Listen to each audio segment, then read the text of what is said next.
নয়, আলাদা দ্বারা আল্লাহ তাআলা উম্মতের উলামায়ে কেরামকে পর্দার ভিতরে নিয়ে বলবে, যা যা তোদেরকে আমি ইলমের সিন্ধুক বানাইছি রে, আমি তোদের জিন্দেগীর সব গুনাহ খাতা মাফ করে দিলাম। সুবহানাল্লাহ। এই আলেম বানানোর ফ্যাক্টরি হচ্ছে এই মাদ্রাসা, ঠিক না বেঠিক? আপনাদের এই যে এই মাদ্রাসাটা, আজকে আমাদের সামনে দুইজন ছেলে পাগড়ি নিচে নেয়, চিন্তা করছেন তাদের মর্যাদা কতটুকু? সরকারে দো আলম হাবিবে কিবরিয়া বলি, ক্বালা রাসূলুল্লাহ সাল্লাল্লাহু আলাইহি ওয়াসাল্লাম, মান ক্বারাআল কুরআনা ফাস্তাযহারাহু ফাআহাল্লা হালালাহু ওয়া হাররামা হারামাহু আদখালাহু আল্লাহুল জান্নাহ ওয়া শাফাআহু ফি আশারাতিন মিন আহলি বাইতিহি কুল্লুহুম ক্বাদ ওয়াজাবাত লাহুন নার। আল্লাহর রাসূল সাল্লাল্লাহু আলাইহি ওয়াসাল্লাম বলে, যে ব্যক্তি কোরআন পড়ে, কোরআন শিখে, কোরআনকে ভালোভাবে অনুধাবন করে, কোরআন যেটাকে হালাল বলেছে সেটাকে হারাম হিসাবে গ্রহণ করে, যেটাকে হালাল বলেছে হালাল হিসাবে গ্রহণ করে, যেটাকে হারাম বলেছে এটা থেকে বেঁচে থাকে, এটা যদি করে আল্লাহ তাআলা ওই ব্যক্তিকে জান্নাতে প্রবেশ করাইবে।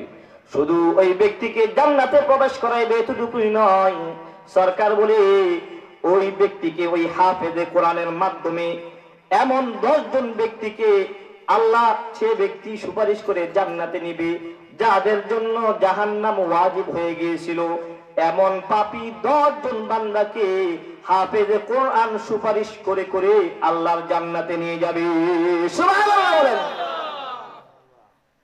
তাদের দাম কি কম না বেশি? আমি কিছুক্ষণ কথা বলি, মেহেরবানি করে কেউ উঠবেন না, যদি উঠেন তাহলে আলোচনার যে সিরিয়াল আছে এটা ভেঙে যায়, কথা বলতে পারি না। এই জন্য আমার কাছে কিন্তু আপনারা ওয়াদা দিয়েছেন যে যতক্ষণ আমি আলোচনা করি ততক্ষণ থাকবেন। রাজি আছেন তো ইনশাআল্লাহ? আমি কি আলোচনা ছেড়ে দিব?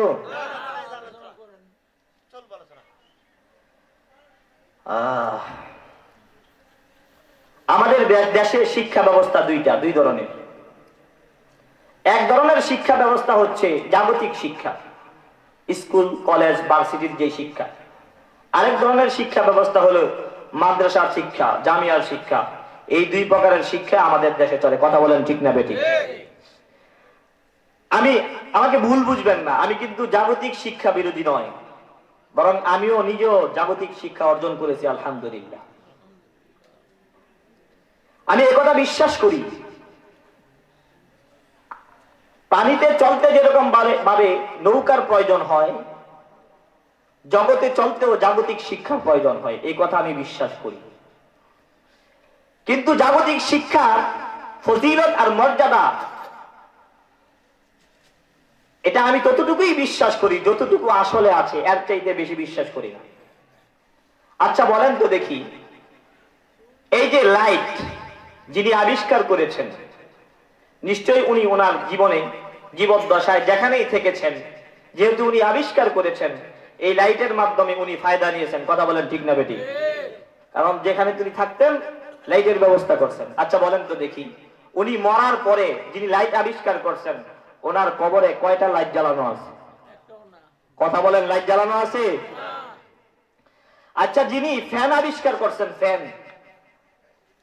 ফ্যান আবিষ্কার করার পর নিশ্চয়ই উনি দুনিয়ায় জীবদ্দশায় যতদিন থাকছেন, যেখানেই থাকছেন, ফ্যানের ব্যবস্থা করছেন না করেন নাই?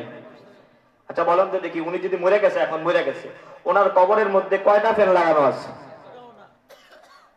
তাহলে বোঝা গেল জাগতিক শিক্ষা এটা জগৎ পর্যন্তই চলে, আখেরাতে দমটা ফুরাইলে এর একটা পয়সার কোনো দাম নাই, কথা বলেন ঠিক না বেটি?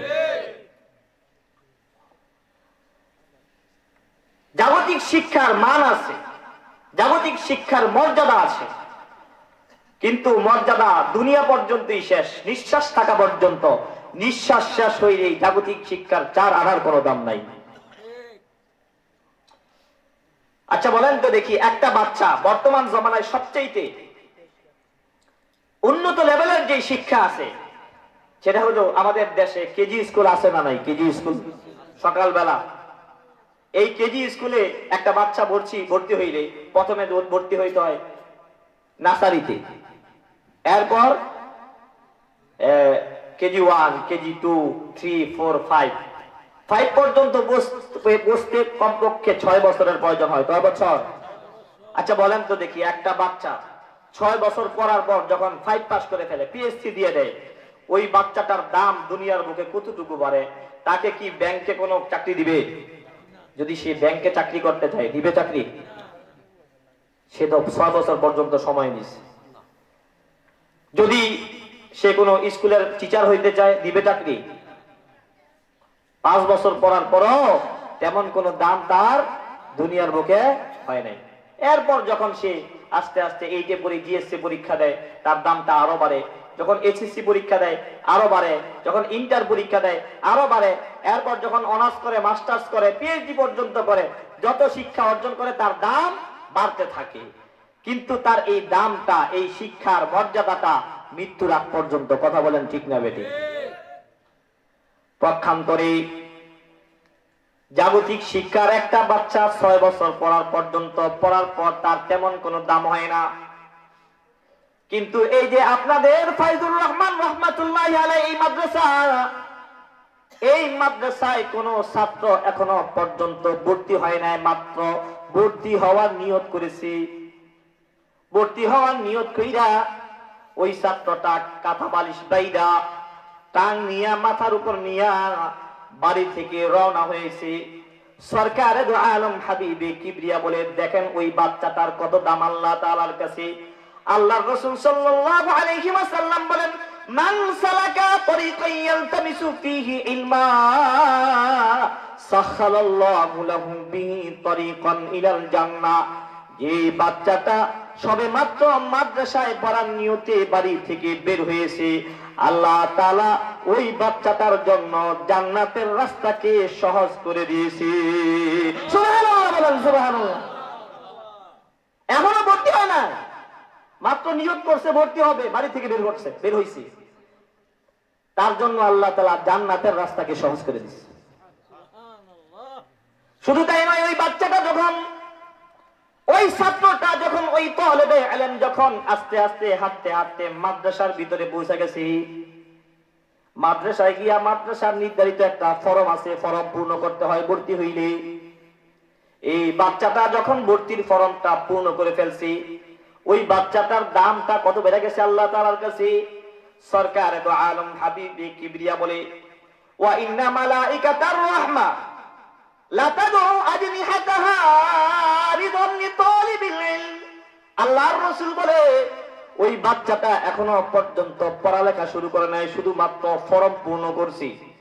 ওই বাচ্চাটার দাম আল্লাহ তাআলার কাছে এত বেশি যে ওই বাচ্চাটা, ওই তালেবে ইলমটা দুনিয়ার বুকে যে কোনো রাস্তা দিয়ে হাঁটে, যদি সেই হাইওয়ে হাঁটে, বিশ্ব রোড দিয়ে হাঁটে, ওই বাচ্চাটার পায়ের নিচে আল্লাহ তাআলার নূরের তৈরি ফেরেশতারা পর বিছায় দেয়। সুবহানাল্লাহ বলেন।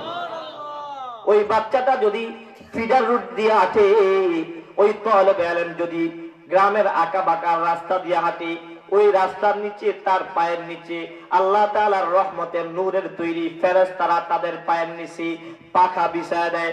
এমনকি ওই বাচ্চাটা যদি ক্ষেতের লাইল দিয়ে হাঁটে, আইল দিয়ে হাঁটে, ওই তালেবে ইলমের পায়ের নিচে আল্লাহ তাআলার নূরের তৈরি ফেরেশতারা পর বিছায় দেয়। সুবহানাল্লাহ। এখনো পর্যন্ত পড়ালেখা শুরু করে নাই, মাত্র ভর্তি হয়েছে।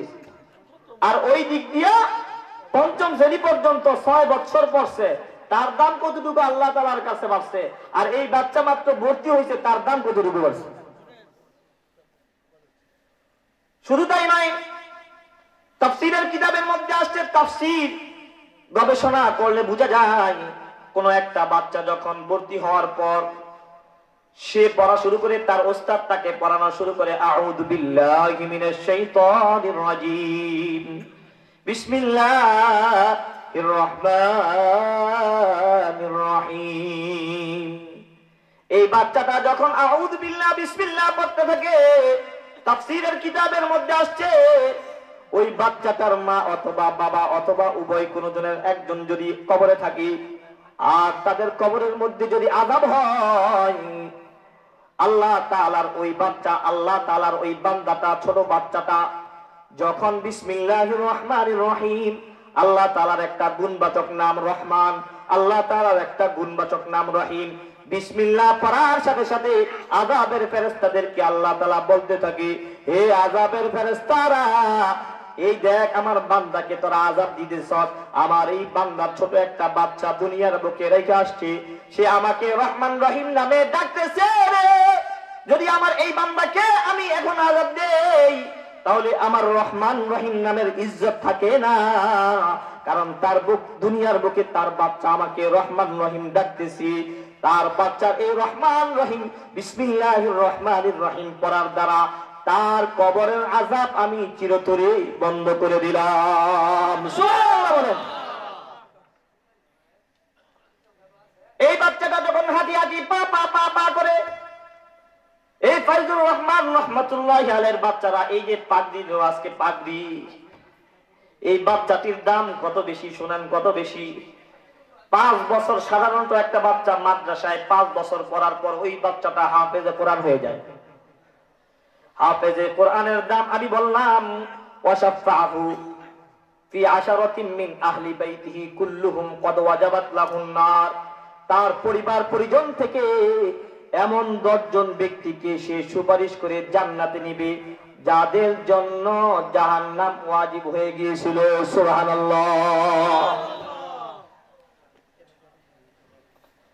শুধু তাই নয়, আল্লাহ তাআলা ওই বান্দাদেরকে, ওই হাফেজে কোরআনকে বলবে হাসরের ময়দানে, ইকরা কিতাবাকা কাফা বিনাফসিকা লিয়াউমা আলাইকা হাসিবা। আল্লাহ তাআলা বলবে ইকরা ওয়ারতাকি ওয়ারাতিল কামা কুনতা তুরাতিলু ফিদ দুনিয়া ফা ইন্না মান সালাকা ইনদা আখিরি আয়াতিন তাকরাউহা।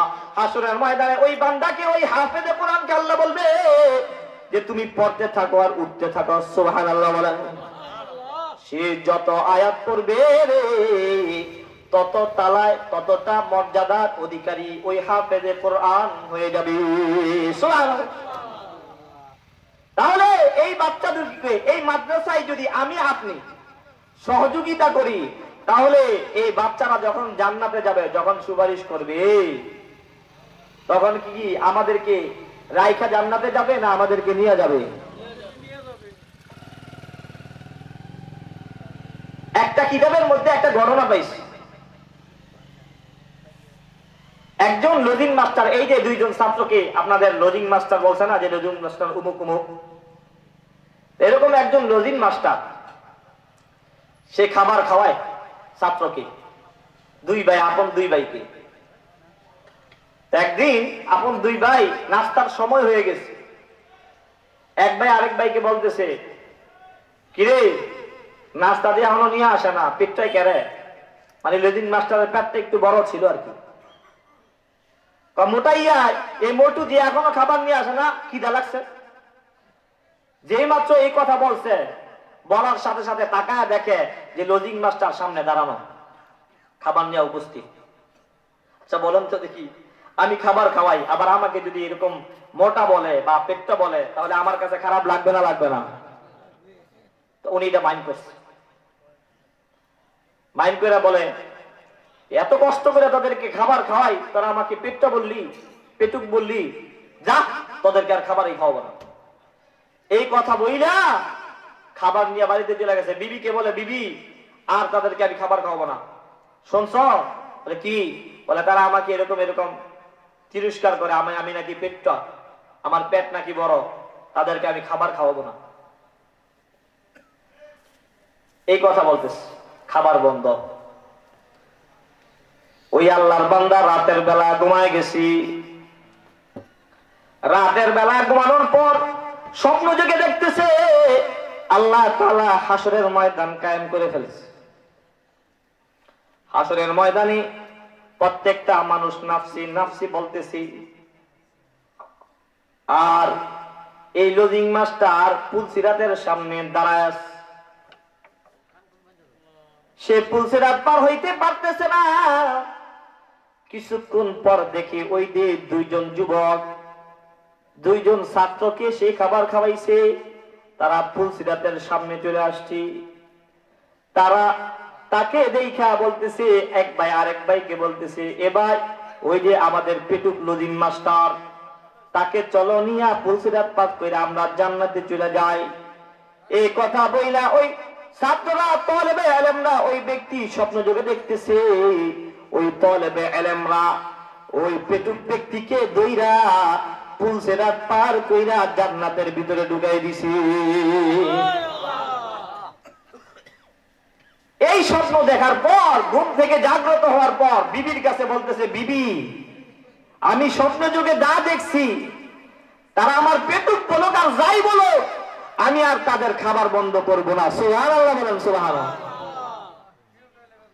তাহলে আমরা যদি এই মাদ্রাসার ছাত্র যারা পড়ালেখা করে, এই মাদ্রাসার জন্য, এই মাদ্রাসা আমি শুনেছি এই যে জীর্ণ শীর্ণ অবস্থা আছে, এই মাদ্রাসার বয়স নাকি অনেক। এই মাদ্রাসাগুলো আমাদের জন্য দিনের দুর্গ, দিনের কি দুর্গ। দেখেন ইংরেজরা এই ব্রিটিশ আমলে এই এশিয়া মহাদেশকে দীর্ঘ 200 বছর পর্যন্ত শাসন করছে, কথা বলেন ঠিক না বেঠিক? কিন্তু 200 বছর শাসন করার পরেও এখনো পর্যন্ত এই এশিয়া মহাদেশের মানুষেরা ইসলামের উপর আছে। তার কারণ কি জানেন? তার কারণ হলো আমাদের আকাবির আসলাফ যারা ছিল, আমাদের বড়রা যারা ছিল, তারা জায়গায় জায়গায় বিভিন্ন স্থানে স্থানে মাদ্রাসা কায়েম করেছে, মাদ্রাসা থেকে মানুষকে হকের কথাগুলো বলেছে। এই কারণে তারা এই দেশের মানুষকে জিম্মি করে রাখছে, রাষ্ট্র পরিচালনা করছে ঠিক, কিন্তু মানুষের ভিতর থেকে ইসলাম ছিনায় নিতে পারে না। কথা বলেন ঠিক না বেঠিক? মাদ্রাসা থাকার কারণে। এর বিপরীত স্পেনের দিকে তাকায় দেখেন, স্পেনে মুসলমানরা 650 বছর পর্যন্ত শাসন করছে। এখন স্পেনের অবস্থা জানেন? স্পেনের মানুষ ইসলাম কি জিনিস এটা জানে না। কথা বলেন ঠিক না বেঠিক? তার কারণ কি? তার কারণ হলো স্পেনের যে আকাবির আসলাফ যারা বড়রা ছিল, তারা এই মাদ্রাসা নামে এই দ্বীনের দুর্গগুলো কায়েম করে নাই। এই কারণে আস্তে আস্তে যখন তাদের উপর জালেম খ্রিস্টানরা বাদশাহী করছে, তো আস্তে আস্তে মানুষ দিন থেকে দূরে সরার কারণে, তালিম না থাকার কারণে মানুষ আস্তে আস্তে দিন থেকে দূরে সরতে সরতে একটা অবস্থা হয়েছে, সারা স্পেনে এখন নাস্তিকতা, সারা স্পেনে এখন খ্রিস্টানরা রাজত্ব করতেছে। কথা বলেন ঠিক না বেঠিক? এই জন্য আমাদের এই মাদ্রাসাগুলো আমাদের জন্য রহমত, আমাদের জন্য কি রহমত। কেউ উঠবেন না, আমি আর বেশিক্ষণ আলোচনা করব না। দেখেন মক্কা থেকে মদিনায় যখন সাহাবারা হিজরত করে গেছে, সাইয়েদনা হযরত আবু হুরায়রা রাদিয়াল্লাহু তাআলা আনহু, উনি আল্লাহর রাসূলের জামানার সর্বশেষ দিকের সাহাবী। উনি বলে যে আমার মুহাজির ভাইয়েরা ব্যবসা বাণিজ্য করছে, আর আমার আনসার ভাই যারা আছে তারা কৃষি কাজ করছে। কিন্তু আমি আবু হুরায়রা ইচ্ছা করলে ব্যবসাও করতে পারতাম, ইচ্ছা করলে আমি কৃষি কাজও করতে পারতাম, কিন্তু আমি এটা করি নাই। তার কারণ হচ্ছে আমি মসজিদে নববীর বারান্দায় শুয়েছিলাম, আল্লাহর রাসূলের জবান থেকে এমন কোনো কথা বের হয় নাই যেটা আমি শুনি নাই, যাতে করে এই ইলম শিখে আমি মানুষের কাছে পৌঁছে দিতে পারি, যাতে করে কোনো ইলম আমার থেকে না ছুটে যায়। এই কারণে আমি মসজিদে নববীর বারান্দার মধ্যে সব সময় শুয়ে থাকতাম। বলেন সুবহানাল্লাহ। এই জন্য হাদিসের কিতাব খুলেন, হাদিসের কিতাব খুললে দেখা যায়, বুখারী খুলেন, মুসলিম খুলেন, আবু দাউদ, তিরমিজি, নাসাই, ইবনে মাজাহ সহ যত হাদিসের কিতাব আছে, সব হাদিসের কিতাবের মধ্যে খুললেই দেখা যায় আন আবি হুরায়রা রাদিয়াল্লাহু তাআলা আনহু। সবচেয়ে বেশি হাদিস বর্ণনা করছেন হযরত আবু হুরায়রা। কেন, কিভাবে করছেন? কারণ উনি সব মাশগুলাত, সব শগল ছেড়ে দিয়ে উনি মাদ্রাসায় পড়ে রয়েছেন। ইচ্ছা করলে উনি ব্যবসা করতে পারতেন না? পারতেন না। ইচ্ছা করলে উনি কৃষি কাজ করলে পারতেন না? পারতেন না। কিন্তু করে নাই। উনি হাদিস বর্ণনা করার কারণেই এখন আমরা ইসলামের বিধিবিধানগুলো পেয়েছি। কথা বলেন ঠিক না বেঠিক? ঠিক তেমনি ভাবে এই যে মাদ্রাসাগুলোতে যেই সমস্ত ছাত্ররা পড়ালেখা করে, তারাও ইচ্ছা করলে আমাদের মতো যুবক ভাই যারা আছে, আমাদের মতো আপনাদের মতো কাজ করতে পারতো না? পারতো না। তাদের সেই শক্তি সামর্থ্য আছে না নাই? সেই মেধা আছে না নাই? কিন্তু তারপরেও তারা নিজেদেরকে এই মাদ্রাসার ভিতরে আবদ্ধ করছে। আল্লাহ তাআলা কোরআনে হাকিমের মধ্যে বলেন, লিল ফুকারাইল্লাযীনা উহসিরু ফী সাবিলিল্লাহ লা ইস্তাতিউনা দারবান ফিল আরদি ইয়াহসাবুহুমুল জাহিলু আগনিয়া মিনাত তাআফফুফ তারিফুহুম বিসীমাহুম লা ইয়াসআলুনান নাসা ইলহাফা। আল্লাহ তাআলা বলেন, লিল ফুকারাইল্লাযীনা উহসিরু ফী সাবিলিল্লাহ, এমন কিছু ফকির আছে, গরিব মিসকিন আছে যারা নিজেদেরকে আল্লাহর জন্য আবদ্ধ করে ফেলছে। সুবহানাল্লাহ বলেন।